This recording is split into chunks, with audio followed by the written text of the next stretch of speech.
It's Tuesday the 9th of August. Caucuses have been meeting this morning. The House, when it sits at 2 o'clock, will start off with a motion moved by Grant Robertson, the Minister of Sport, congratulating the New Zealand Commonwealth Games team.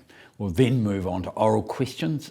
Greg O'Connor to the Minister of Finance about the economy, David Seymour and Christopher Luxon, questions 2 and 3, both to the Prime Minister, asking if she stands by all her government's statements and actions.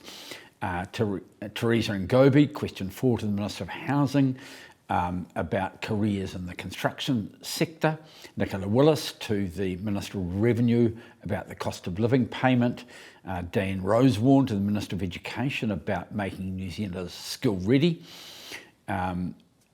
Louise Upston to the Minister of Social Development about people on benefits over longer terms. Joe Luxton to the Minister of Social Development about mana and mahi.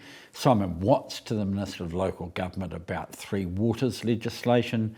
Nacy Chen to the Minister for Economic and Regional Development about the space sector. The Honourable Eugenie Sage to the Minister of Oceans and Fisheries about sea turtles, and Chris Bailey to the Minister of Police about youth crime.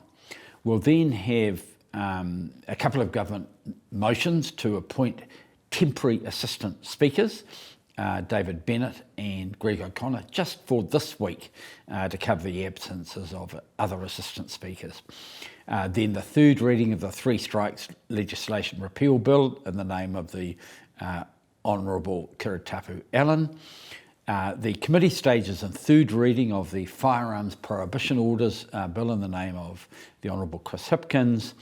The second reading of the Overseas Investment Forestry Amendment Bill in the name of David Parker. Government Notice Motion number 1, which approves some orders made under our COVID Public Health Act. And then we'll get on to the committee stages of the Oversight of Oranga Tamariki bill in the name of Carmel Sepuloni. And that'll take us through to 10 o'clock tonight. The House will be back again tomorrow at 2, but before that, select committees will be sitting in the morning.